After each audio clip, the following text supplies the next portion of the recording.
Vous êtes-vous déjà demandé pourquoi, même en vous efforçant d'être fidèle, tout semble devenir incontrôlable? Les récits ne s'additionnent pas, les rêves semblent inaccessibles, et le poids émotionnel surgit sans prévenir. Beaucoup croient qu'ils ont été rejetés par Dieu, alors qu'en fait, ils sont en train d'être lapidés. C'est précisément dans les jours les plus sombres que le ciel agit dans le silence, renforçant la foi, façonnant le courage et élargissant la vision spirituelle. Ce qui ressemble aujourd'hui à de l'arriération, demain se transformera en témoignage. Dieu n'a jamais promis de ne pas combattre, mais il nous a assuré qu'il serait avec nous dans chaque bataille. Quand tout le monde autour dit « non », il murmure « attendez, je travaille toujours ». La rareté ne définit pas qui vous êtes, et les difficultés n'annulent pas les promesses. La Bible regorge d'exemples d'hommes et de femmes qui ont fait face à des épreuves avant de vivre les plans de Dieu. Si vous traversez une vallée aujourd'hui, c'est peut-être parce que le sommet est déjà proche. La vérité est que nous avons été créés non seulement pour résister, mais aussi pour prospérer. Le dessein de Dieu est plus grand que toute limitation, et sa grâce nous soutient même dans le désert. Si la fatigue s'est emparée de votre cœur, souvenez-vous que même le découragement s'abandonne devant sa présence. L'espoir n'est pas l'entêtement, c'est faire confiance à qui est Dieu, même lorsque nous ne comprenons pas ce qu'il fait. Ce qui semble être la fin pourrait en fait être le début d'une nouvelle saison. Parfois, Dieu permet de se vider, pour que nous comprenions que la plénitude ne peut venir que de lui. C'est au moment où nous perdons le contrôle que nous découvrons que nous avons toujours été entre ses mains. C'est la beauté de la foi, continuer à croire même quand les signes n'apparaissent pas, car celui qui se confie en Dieu ne marche pas par les apparences, mais par les révélations. Donc, si vous vous trouvez au milieu de luttes aujourd'hui, ne pensez pas que vous êtes sorti du plan, vous y êtes. Les plus grandes bénédictions naissent généralement dans les plus grandes douleurs. Les pleurs du présent peuvent préparer le terrain pour la récolte de demain. N'abandonnez pas simplement parce que c'est difficile. Le ciel n'est pas silencieux, il bouge. Dieu n'a pas encore terminé son histoire. Cette vidéo peut vous apporter la réponse que vous cherchiez. Restez jusqu'à la fin, car quelque chose dit ici peut générer une tournure surnaturelle dans votre promenade. Peut-être qu'aujourd'hui est le jour où Dieu répondra au cri le plus profond de votre cœur. Écrivez dans les commentaires « Je me tiens par la foi ». Notre Dieu n'est pas un Dieu de pénurie, mais d'abondance, spirituelle, émotionnelle et aussi matérielle. Depuis la création, il nous avait déjà réservé une vie pleine. Jérémie 29:11 confirme « Je connais les projets que j'ai pour vous. Des plans pour les faire prospérer et non pour leur nuire, des plans pour leur donner de l'espoir et un avenir. Ce n'est pas seulement un désir, c'est une promesse éternelle. Mais nous devons réaliser que la prospérité dans le royaume va au-delà de ce que le monde appelle le succès. Ce n'est pas seulement une question d'argent ou de confort, c'est avoir la paix dans le cœur, la clarté dans l'esprit et la joie dans l'esprit. C'est marcher avec un but, en sachant que chaque pas est aligné avec la volonté du Père. La vraie prospérité naît de l'intérieur et se manifeste à l'extérieur, au bon moment. Ceux qui font confiance aux promesses de Dieu apprennent à se reposer avant même d'en voir le fruit. Ce qu'il a promis, il l'accomplira, même si le chemin implique de l'attente, de la douleur ou des épreuves. Le timing de Dieu est parfait et ses paroles ne reviennent pas vides. La foi est le sol où germe la promesse, et l'espérance est l'eau qui la soutient. Dieu veut que vous prospériez, afin que sa gloire se reflète dans votre vie. La prospérité n'est pas l'exhibitionnisme, c'est le témoignage. Lorsque vous vous épanouissez, vous attirez les autres à la source de cette abondance. Son histoire devient inspiration, pointant vers le Dieu qui transforme. C'est pourquoi le plan divin implique la guérison, la restauration, la croissance et la provision. Il connaît chaque détail de sa trajectoire. Et même quand il semble que rien ne se passe, le ciel travaille dans les coulisses. Au bon moment, des portes s'ouvriront, Des ressources arriveront et tout aura un sens. Rêver d'une vie meilleure n'est pas de l'orgueil, c'est de la foi. Cette foi se nourrit de la parole, où il est déjà garanti que vous prospérerez. Même si le sol semble stérile, la graine a déjà été semée. La moisson viendra à ceux qui ne cessent de croire. Souvent, ce qui nous retient vraiment, ce ne sont pas les circonstances, mais les voies qui nous entourent. Ce n'est pas pour moi, je n'y arriverai jamais. Dieu bénit les autres, mais pas moi. Ces pensées créent des barrières invisibles qui limitent l'action divine. Mais aujourd'hui, Dieu veut briser ces chaînes. Vous n'êtes pas né pour vivre piégé dans une fausse identité, mais pour refléter l'image d'un Dieu sans limite. Il ne vous voit pas par vos faiblesses, mais par la parole que vous avez déjà dite sur votre vie. Quand il dit que vous êtes aimé, choisi et puissant, rien ne peut changer cela. Il est temps d'abandonner le langage de la pénurie et d'adopter le langage de la promesse.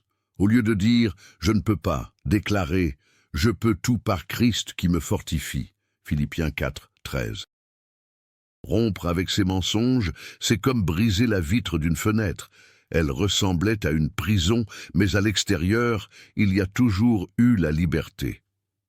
Ce changement commence lorsque nous décidons de croire plus en ce que Dieu dit qu'en ce que disent nos blessures. Ce n'est pas seulement une émotion, c'est une décision spirituelle. Lorsque vous changez la façon dont vous vous voyez, tout autour de vous commence à changer. Vous cessez d'accepter les miettes et commencez à attendre le festin. Vos prières sont transformées, votre attitude envers la vie aussi. Et peu à peu, les desseins de Dieu se manifestent avec aujourd'hui. Dieu vous rappelle, cessez de vous voir avec les yeux du passé. Je te vois déjà comme quelqu'un qui porte des promesses. Si vous voulez vivre l'extraordinaire, vous devez vous débarrasser des vieilles pensées limitantes. Les plans de Dieu sont trop grands pour tenir dans les cœurs emprisonnés. Et aujourd'hui est un jour de libération. Tout commence dans la tête.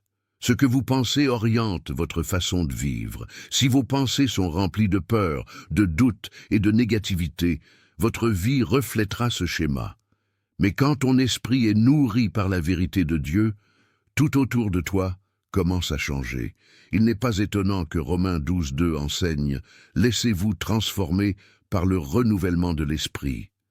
Ce renouveau se manifeste aussi dans les paroles. Ce que vous déclarez a le pouvoir d'édifier ou de détruire.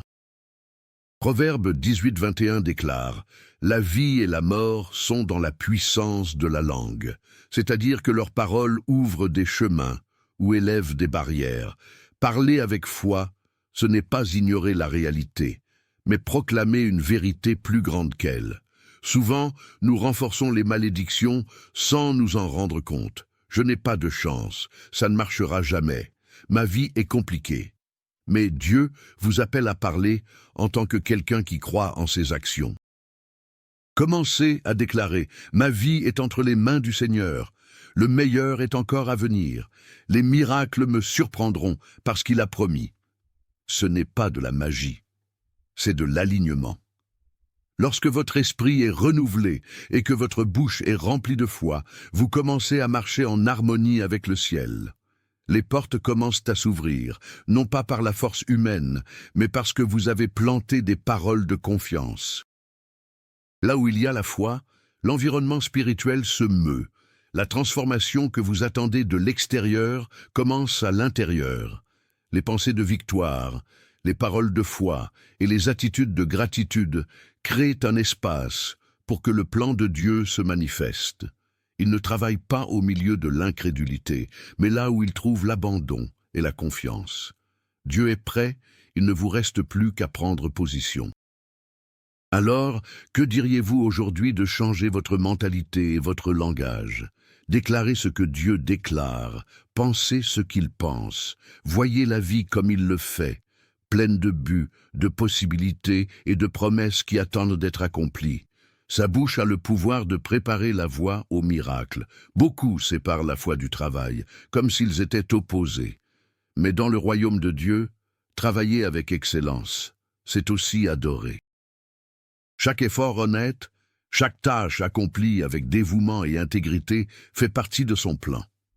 Ecclésiaste 9:10 nous rappelle « Tout ce que ta main trouvera à faire, fais-le de tout ton pouvoir. » Le travail n'est pas une punition, c'est le terrain où la bénédiction de Dieu s'épanouit.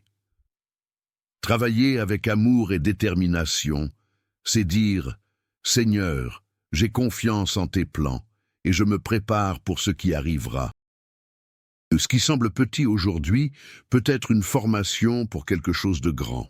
Dieu éprouve le cœur dans la vie quotidienne. N'attendez pas les grandes occasions pour être fidèle. C'est dans la constance des petites choses que se révèle la maturité spirituelle. Jésus a dit « Celui qui est fidèle en peu sera aussi fidèle en beaucoup ». Chaque acte de consécration est en fait un autel où se manifeste votre foi. Même si votre emploi actuel vous semble loin du rêve, n'oubliez pas, chaque saison fait partie de la préparation. Joseph était esclave avant de gouverner l'Égypte. David garda les moutons avant d'affronter Goliath. Rien n'est gaspillage. Ce qui semble ordinaire peut vous positionner pour l'extraordinaire de Dieu. Lorsque vous comprenez le travail comme une mission, tout change. Chaque client, chaque rencontre, chaque détail devient une occasion de montrer le caractère du Christ. Travailler avec excellence attire l'honneur du ciel. Dieu récompense ceux qui se donnent avec leur cœur. Continuez à vous pousser avec joie, même sans applaudissements ou reconnaissance immédiat. Le Dieu qui vous a appelé voit tout. Il transforme l'ordinaire en extraordinaire. Votre effort est une graine et la récolte arrivera au bon moment. La prospérité qui vient de Dieu ne doit pas être refusée, mais partagée. Lorsqu'il libère des bénédictions, c'est pour que nous soyons des canaux et non des barrages. Acte 20:35 déclare « Il y a plus de bonheur à donner qu'à recevoir ». Prospérer n'est pas de l'égoïsme, c'est de la responsabilité. Dieu nous bénit pour que nous puissions bénir les autres. Il nous confie des ressources pour soutenir le travail, aider les personnes dans le besoin et transformer des vies. La générosité multiplie les bénédictions. Celui qui divise n'est jamais laissé sans provision. La plus grande richesse, c'est d'avoir un cœur prêt à donner. La prospérité avec un but transforme les familles, renforce les ministères et atteint des personnes qui ne connaîtront peut-être jamais l'amour de Dieu. Vous pouvez être la réponse à la prière de quelqu'un. C'est le royaume. Lorsque nous comprenons que tout ce que nous avons est une extension de la grâce de Dieu, nous commençons à gérer avec sagesse, à donner avec joie et à planter avec foi. Et plus nous sommes disponibles, plus il élargit notre capacité. Il fait beaucoup confiance à ceux qui savent beaucoup partager. N'ayez pas peur de prospérer. Ne vous sentez pas coupable de rêver grand. Lorsque le cœur est aligné avec le ciel, la prospérité n'est pas de l'idolâtrie, mais un outil. Dieu suscite des gens comme cela, prospères, généreux, conscients du but plus grand. Soyez l'une de ces personnes. Que votre maison soit une source de lumière, que votre travail soit un instrument de transformation, et que vos réalisations soient un témoignage vivant de la fidélité de Dieu. La vraie prospérité est celle qui laisse des traces de bénédiction partout où elle va, et c'est la volonté du Père pour vous. La foi n'est pas seulement croire, mais vivre en croyant. C'est rester ferme même les jours difficiles, marcher quand tout autour vous dit de s'arrêter. Hébreux 11:1 le résume bien. La foi est l'assurance de ce qu'on espère et l'évidence des choses qu'on ne voit pas. Ce n'est pas de l'émotion, c'est de la conviction, et cette conviction fait bouger le ciel. Il y a des portes qui ne s'ouvrent que lorsque vous décidez de faire un pas de foi. Dieu n'agit pas dans la stagnation, il s'attend à ce qu'il y ait du mouvement. Pierre n'a pas attendu que la mer se calme pour marcher sur l'eau. C'est au milieu de la tempête qu'il a osé sortir du bateau. De la même manière, lorsque vous avancez vers le but, Dieu s'avance à votre rencontre. Le ciel répond lorsque la foi est mise en pratique. N'espérez pas avoir toutes les garanties pour obéir. La foi marche souvent sans voir, mais avec un cœur illuminé par la confiance. Vous ne voyez peut-être pas tout le chemin, mais si Dieu vous dit de commencer, c'est suffisant. Il n'échoue jamais et guide toujours les pas de ceux en qui il a confiance, même s'il ne voit pas le pas suivant. La confiance est la clé qui attire la direction divine. Lorsque la foi est activée, l'environnement change. L'impossible commence à bouger, la peur perd de sa force et des chemins s'ouvrent là où il semblait n'y avoir aucune issue. Et ce qu'il y a de plus beau, c'est que la foi est contagieuse. Quand quelqu'un vit par la foi, elle inspire les autres à croire aussi. Vous devenez un signe vivant que Dieu continue à faire des miracles. Le Seigneur veut voir votre foi en action. Il veut voir du courage dans ses décisions, de la fermeté dans ses paroles et du mouvement dans ses pas. Peut-être qu'aujourd'hui est le moment de faire ce que vous avez repoussé pendant des années. Commencez, recommencez, essayez, demandez. La foi nous fait sortir de notre zone de confort et nous place au centre du plan de Dieu. N'en doutez pas, la foi ouvre des portes que la force humaine ne pourrait jamais atteindre. C'est ce qui dépasse la peur, brise les limites et nous emmène vers de nouveaux territoires. Là où vient la foi, la bénédiction ne tarde pas à se manifester. Marchez par la foi et vous verrez les portes s'ouvrir, une par une, au moment parfait du Seigneur. La prière n'est pas un rituel vide, c'est une conversation directe avec le ciel. Toute prière sincère émeut les réalités du monde spirituel. Même si vous ne la voyez pas tout de suite, aucune véritable supplication ne passe inaperçue. Dieu entend même les murmures les plus profonds de l'âme et y répond, même si c'est en silence. Et aujourd'hui, je prie avec vous. Père bien-aimé, au nom de Jésus, visite maintenant ce cœur. Il enlève la peur, brise les chaînes du doute, fait taire l'anxiété et renouvelle l'espoir. Que la vue soit restaurée et qu'une nouvelle ère commence. Un temps de paix, de foi vivante et de bénédiction visible. Bénis, Seigneur, l'œuvre des mains de ton Fils. Que tous les efforts soient récompensés, que de nouvelles portes s'ouvrent, que des chemins s'éclairent. Puisse la prospérité de toi atteindre cette maison et apporter stabilité, direction et provision. Il guérit les blessures de l'âme et du corps. Il rétablit les relations brisées, transforme les foyers en havres de paix et remplit les cœurs de l'amour du Christ. Fortifie, Père, cette foi qui a pleuré en silence. Cela montre qu'aucune promesse n'a été oubliée et que tes plans restent vivants. Il élève ceux qui sont fatigués, rallume la flamme de l'espérance et plante un esprit nouveau. Esprit Saint, prends la place qui est la tienne, guidé, restauré et transformé.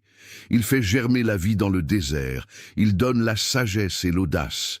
Puisse cette prière être le début d'un nouveau temps, plus profond, plus rempli de foi et plein de toi.